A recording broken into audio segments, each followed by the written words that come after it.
WordPress has been around since 2003. and Webflow has started in 2013, almost 10 years apart. And in this video, we're going to break down the age-old question, Webflow versus WordPress. Who will win in one-on-one combat? Let's find out and let's get ready to rumble! In this specific fight, we're going to measure through 6 different metrics. The first one being setup and hosting, the second being ease of use, the third being design and flexibility, the fourth being functionalities and plugins, fifth being maintenance and security, and the sixth and final criteria is none other than SEO, search engine optimization. Are you guys ready to see who will come up on top? Well, grab your popcorn and let's get started. Firstly, setup and hosting. So with WordPress, in order to set up a WordPress site, you need various things before even getting started. The first one is website hosting. Typically, you need to go ahead and reach out to a hosting company such as GoDaddy, SiteGround, or Bluehost. You need to purchase usually a monthly or yearly subscription in order to store all your files. That is the first thing. The second is obviously purchasing some sort of custom domain name so we can go ahead and see the website live. You also need to purchase SSL. And finally, we need to install WordPress. So you can go ahead and install WordPress by going into the website, WordPress, go ahead, download, and this will download a zip file containing all the files needed for WordPress. But it does not stop there. We then need to do something called FTP, and we need to go ahead and install an application in order for us to transfer the WordPress files into our website hosting. This is already a very, very complicated step, guys. Once the WordPress site has been installed inside FTP of your website hosting server, we then need to open the file and then install WordPress. But it doesn't even stop there, guys. Typically with WordPress, you need some sort of theming or plugin installation. That usually takes a long time to set up as well. We then also need to set up credentials like admin login or special user permission. And guys, I'll be very honest. When I first started out with website, I worked in an agency called New Motion Studio, and they solely pretty much sold WordPress site, which worked for them. And I literally was in there setting up these WordPress sites, setting up all these themes and all this random stuff. And this took at least 30 minutes to do this, at least. And this doesn't even factor in the training time needed to know these technical knowledge. Okay, so on the other hand, in order to set up Webflow and the hosting, you literally just go into webflow.com and you literally hit start for free. And this will go ahead and prompt you to create an account. You can either use your email or you can even just use your Google login. Once that's done, that is literally the setup. So very, very easy, very clear winner here. It's also important to note that Webflow has built-in SSL included in all of their hosting plan, unlike WordPress. And SSL stands for Secure Socket Layout, and all modern browsers such as Chrome don't actually allow for websites to load unless you have an SSL. So you actually get a blocked screen. So the clear winner here is Webflow without any questions. Move on to the next one.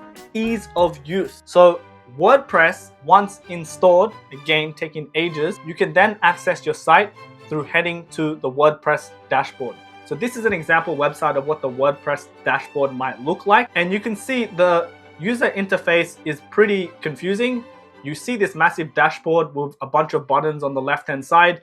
You can see it's not very user-friendly. If a client was to manage their website, this is extremely overwhelming, you know, and a client doesn't really want to learn something new. Of course, you can always charge some sort of maintenance fee and do it on their behalf, but that is also a negative selling point. But as you can see right here, we have different tabs on the left-hand side. Typically, we have post, and post is almost like a CMS item, like let's say blog post.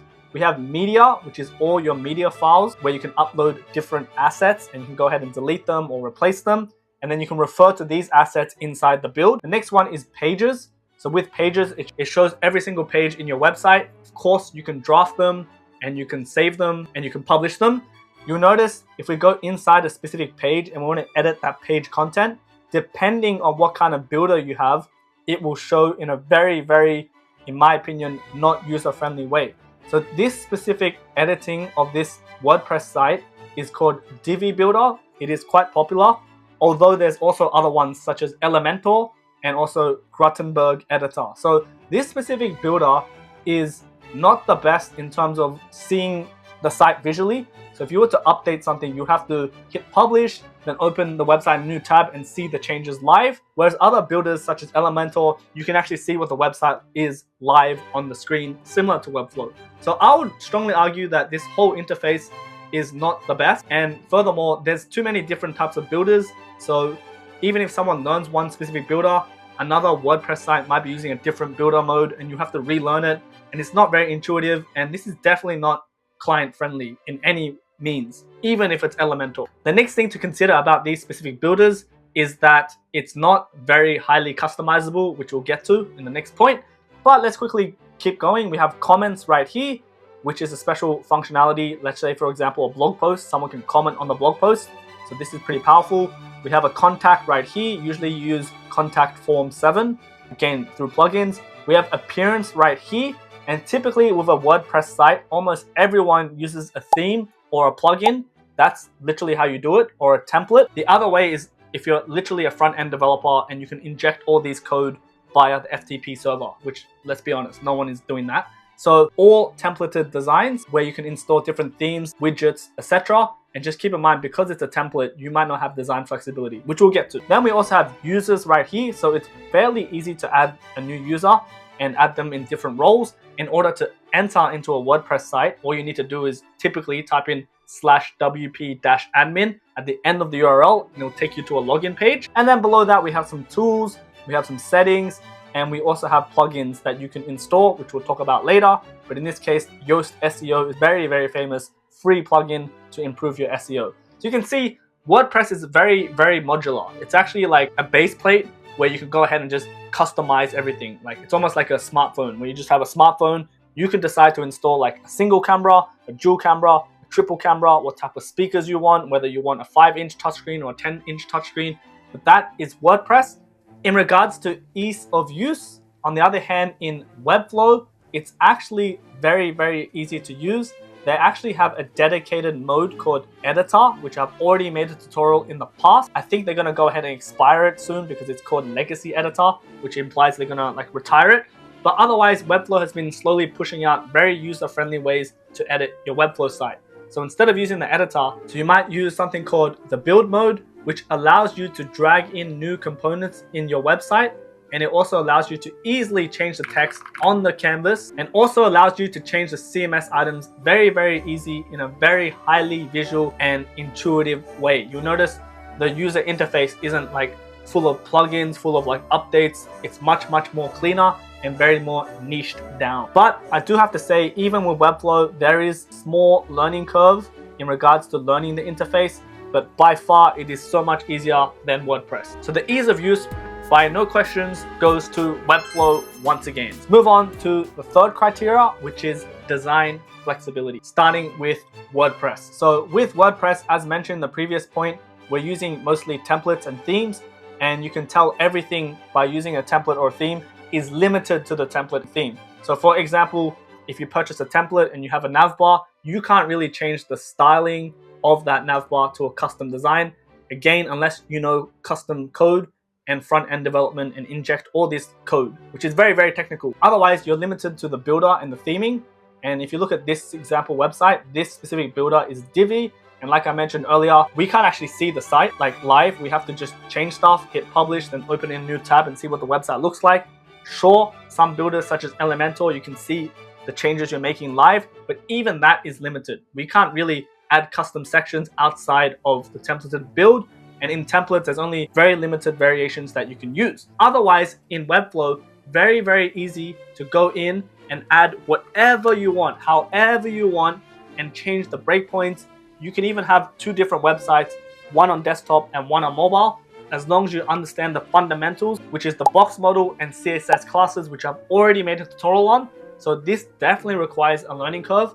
I think Webflow, a lot of people think it's a drag and drop builder like Squarespace or Wix, but it's really not. It's really HTML, CSS done in a visual way. So for example, instead of putting a code that says add padding to this div block, I can literally go to this visual editor and just add the padding and see it live on my screen. So again, in conclusion, there's definitely a learning curve in Webflow, and hopefully I can help with that with my paid Webflow course or my many free YouTube tutorials. but the learning curve is definitely harder than WordPress. Because it's harder than WordPress and you're not skipping any knowledge of how websites work, it gives you a higher degree of flexibility.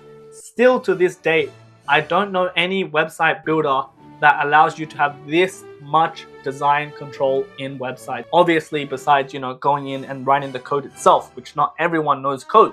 So it's a very clear winner right here. Webflow is indeed, again, the winner. Point number 4, functionalities and plugin. So because WordPress has been around much longer than Webflow, it should come at no surprise that WordPress has much more plugins, although Webflow has slowly been increasing their plugins in the marketplace. So WordPress has both free and paid plugins, and you can see right here we have a bunch of popular plugins such as Contact Form 7, which is just a contact form. We have Yoast SEO, which is great for advanced SEO, and we have a lot of WordPress exclusive plugins such as WordPress Super Cache or faster load speed and even compressing of assets. So the library inside WordPress in regards to plugins is much more than Webflow, and on top of this, they sometimes get updated often. So this is depending on like a good thing or a bad thing. We can actually set auto updates, so whenever there's a new plugin, it would automatically update. But one downside is this annoyance. So WordPress sometimes releases new updates, and sometimes by that new update, if the plugin isn't in line with WordPress's new update, it actually breaks that specific plugin. And let's just say, for example, using Contact Form 7, and if Contact Form 7 no longer supports this new WordPress build, your whole contact form might be obsolete. So you have to really keep an eye out on that. And in regards to functionality, because WordPress, again, is almost like a modular system, that's how I look at it. If the plugins don't work, you can hire a custom backend developer to put very complicated builds. So for example, we can use WooCommerce, which is the e-commerce platform. And if you have a really good backend developer, you can pretty much code anything. But again, you can't really do it in this interface. You have to inject a lot of code or install a very specific plugin. So for example, in WordPress, we can use e-commerce like WooCommerce to sell products. We can put different product variations. We can even make a login functionality. We can do shipping zones. We can do custom user limits. We can do a lot of different things with currency and really great stuff. But again, this is very technical and very complicated. The Webflow has been used by many top companies, and primarily it excels, in my opinion, as a front-end marketing website. So I don't recommend Webflow necessarily for e-commerce. Although it has e-commerce functionality, it's nowhere near as powerful as, let's say, Shopify or WordPress. And also Webflow, it's very hard to make like login functionalities. Although there's ways around it by using MemberStack, it's very hard to scale these back-end system. It's really mostly for like a front-end marketing site. Fantastic to make changes, very custom, etc. Whereas WordPress, like I mentioned, you can actually get a back-end developer to just put anything custom that you want. In regards to plugin, there is an app library in Webflow which has a lot of major companies inside the web app. So for example, we have Google Ads, we have Lottiflow, we have Unsplash for images. There's actually a lot of apps that are constantly being updated. But obviously, as I mentioned earlier, Webflow was founded in 2013 and WordPress was 2003. So they have a 10 years lead. So WordPress definitely has more functionalities and plugins than Webflow, although Webflow still has all the good ones that you need. So unfortunately, in this specific scenario, WordPress arguably takes the lead. Let's move on to maintenance and security. As I mentioned previously, with all these new plugins and WordPress updates, it's very easy for the site to break, and someone has to always be maintaining the WordPress site, like going in and making sure that there is no problems with the updates. I have seen many frustrated clients who typically started off with a WordPress site but want to move into something much more easy to maintain. So with Webflow, there is no update. Let me take that back. There's actually updates in Webflow and they constantly release new updates. However, you don't need to go in and hit a button and download the update and patch it up like WordPress. Furthermore, all plugins / apps in Webflow automatically update. You don't have to worry about a broken site or email notification saying update your theme or update your WordPress site. Like this is very good point. And in regards to security, Webflow automatically has SSL, as I mentioned earlier, included inside their hosting plan. So without a doubt, Webflow takes the win for this. Let's move on to the final one, which is SEO, search engine optimization. So as I kind of mentioned earlier, in WordPress, there's a fantastic and popular free plugin called Yoast SEO. Again, it's completely free. There's also a paid version, a premium version. And Yoast SEO really helps you with changing the title tags, meta description, SEO recommendations, all that good stuff. And because at the end of the day, a website is just a website, all website builders should really have the ability to edit SEO. WordPress is no exception. It's firstly started out as actually a blog website, which actually has good SEO in general. So Webflow is actually very, very fantastic for SEO. I've actually made a tutorial on how you can optimize your SEO for your Webflow site. So check it out right here. I give all my secrets and knowledge, but we can go ahead and edit the H1. We can go ahead and change the paragraph text to use keywords. Of course, we can go in and add meta description and title tags to pages. And recently, Webflow gave us the ability to add a schema markup inside each page. Furthermore, they enhance this by giving you a one-click button where the AI will write this all for you. So Webflow, you don't even need to use a plugin or an app in order to enhance your SEO, as long as you know what you're doing. Whereas WordPress, you need to install something like Yoast SEO, and sometimes if you really want really more powerful functionalities, you can pay for a premium plugin like Yoast SEO Premium. So I would say both WordPress and Webflow, you can optimize your website for SEO. So at the end of the day, everything is just a website. That's what the user sees. How does it show up on Google, for example? Both of them rank equally good. Just different techniques to optimize the SEO, different user interface. So this will actually have to result in a tie. That's right, guys. But let's move on to the final result. So starting with setup and hosting, Webflow takes the lead by far. We then moved into ease of use. Again, Webflow takes the win once again. Design flexibility, Webflow once again. Next one is functionalities and plugin. This goes to WordPress. Maintenance and security goes to Webflow. And lastly, SEO ended in a tie. Guys, we have a clear winner. It is Webflow. So I think Webflow is honestly the go-to choice. And I can say this with experience because I genuinely started with WordPress and then I moved into Webflow. So I know what both sides is like and I have not looked back. There's definitely pros in regards to WordPress. In my opinion, it's more specifically if you have a backend developer or if you know backend, you can do more complicated stuff like build in a database. You can go ahead and build a login functionality. You can build custom themes, but this requires a lot of money and it requires technical knowledge.